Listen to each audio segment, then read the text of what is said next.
que puede llenar o vaciar a voluntad, regulando así su peso específico. Este mecanismo actúa como un eficaz sistema hidrostático. Como resultado, estos escarabajos pueden bucear a la profundidad que ellos deseen. Bueno, aunque el sistema es eficaz, tiene algunas limitaciones. Los ditiscos no pueden permanecer sumergidos indefinidamente. Incluso ellos necesitan aire del exterior para respirar.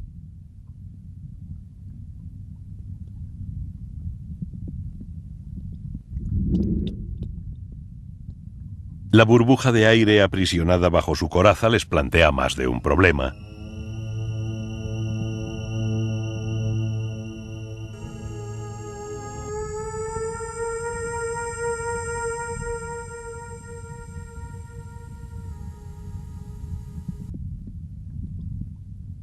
Los ditiscos son tan buenos nadadores como cazadores, aunque un bocado tan fácil como este no puede ser ignorado. De hecho, un elevado porcentaje de su dieta se compone de carroña, contribuyendo así de forma importante a mantener el estanque limpio. Uno de los rasgos anatómicos más sorprendentes de estos escarabajos acuáticos son sus patas. En concreto, las patas delanteras de los machos.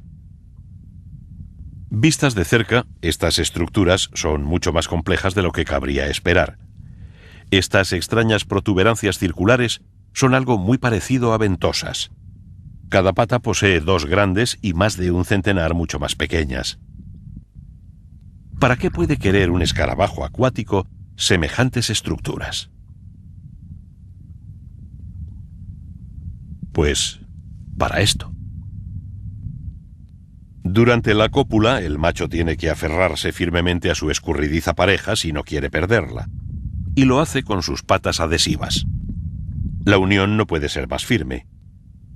Ahora la hembra es toda suya y puede fecundarla sin miedo a que otro fogoso macho se la arrebate.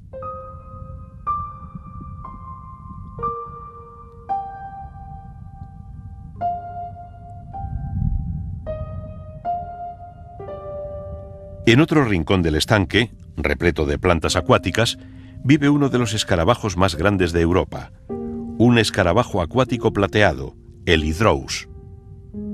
A pesar de su aspecto, este escarabajo no es tan temible depredador como el ditisco. En realidad se trata de un apacible vegetariano. Pero lo más sobresaliente de este insecto no es su régimen alimenticio, sino su sistema de reproducción.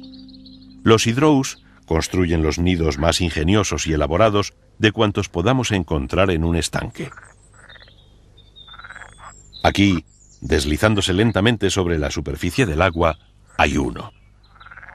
A primera vista podríamos pensar que esto no es más que lo que parece ser, una hoja flotando en el agua. Y es precisamente esto lo que la hembra del hydrous quería al realizar su puesta justo debajo de la hoja. El nido está construido con una sustancia muy similar a la seda. En su interior, de forma perfectamente ordenada y dispuestos verticalmente, están los huevos. Algunos embriones, como el que hay en el interior de este huevo, están ya muy desarrollados. Toda esta zona del nido permanece por debajo del nivel del agua. Pero los embriones que hay en su interior necesitan oxígeno para poder sobrevivir. La madre tuvo en cuenta sus necesidades. Y esta es la solución que dio al problema. Un largo tubo, una especie de chimenea que comunica la cámara de puesta con la superficie. La pequeña embarcación, con su hoja protectora y su larga chimenea, navega a la deriva por el estanque. En pocos días, gracias al cálido sol de mayo, los huevos han eclosionado y las larvas comienzan a salir de su nido flotante.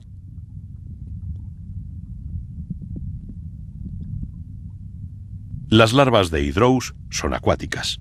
Por lo tanto, la escotilla de salida está situada por debajo del nivel del agua. Ahí va una. Su aspecto no recuerda en nada a sus padres, y su comportamiento aún menos. Nada más abandonar su nido, las larvas se dirigen hacia las plantas acuáticas, pero no para comérselas.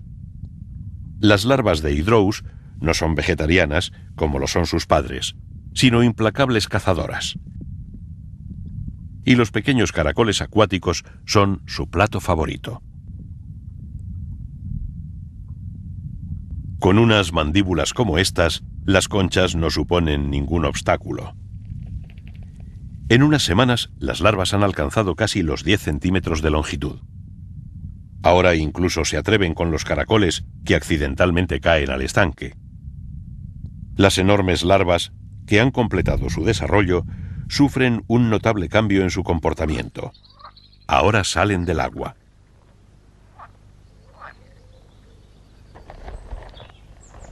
Su propósito es enterrarse en el fango de la orilla y construir en él una cámara subterránea, su cámara de pupación.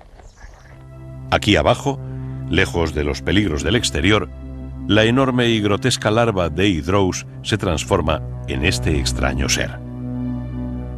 El sorprendente diseño de la crisálida no es un capricho de la naturaleza. De hecho, obedece a unas razones mucho más prácticas. Estas espinas, situadas en su cabeza, actúan como firmes puntales que la separan del suelo. Así, la crisálida permanece aislada del húmedo fango, evitando en gran medida la aparición de los temibles hongos.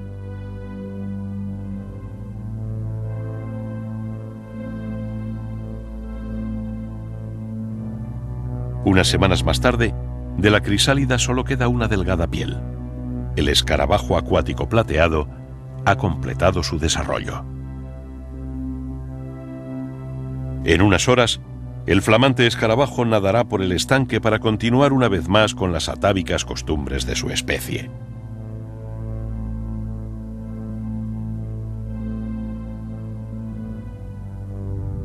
En el fondo del estanque merodea otro gran depredador, pero esta vez no es un insecto, sino un anfibio, un gallipato. A la hora de comer, no se muestra demasiado remilgado. Restos de carroña e incluso los pequeños animales que encuentra en el fondo le sirven. Ni siquiera desprecia la comida de otros. Arrebatarle la comida a una larva de libélula parece algo sencillo, pero estas larvas saben cómo quitarse a los gorrones de encima.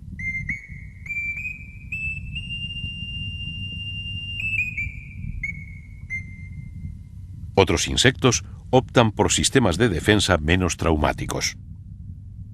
Estas hojas son en realidad un estuche, una especie de coraza en cuyo interior se encuentra una larva de tricóptero.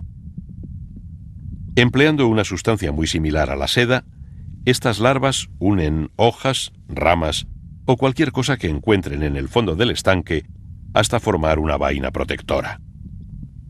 Hay modelos para todos los gustos.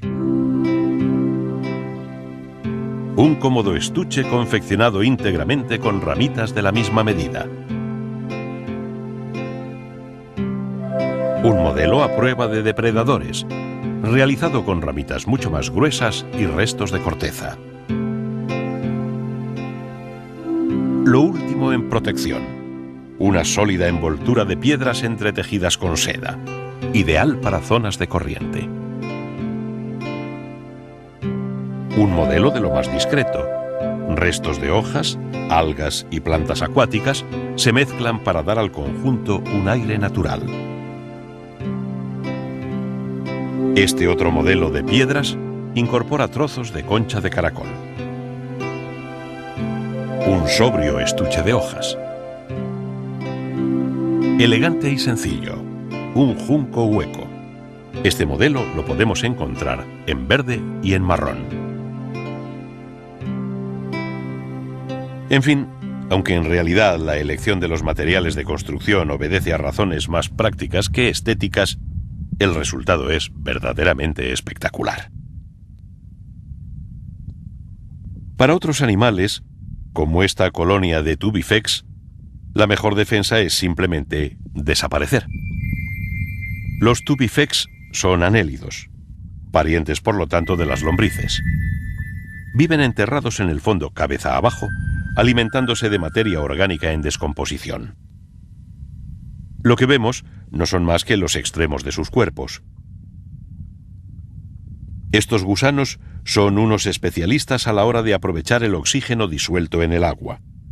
Su intensa coloración la produce la misma sustancia que da el color rojo a nuestra sangre, la hemoglobina, gracias a la cual pueden respirar incluso en aguas muy poco oxigenadas. Sus ondulantes movimientos crean una corriente que recorre toda la colonia. El agua que fluye entre ellos posee mayor concentración de oxígeno.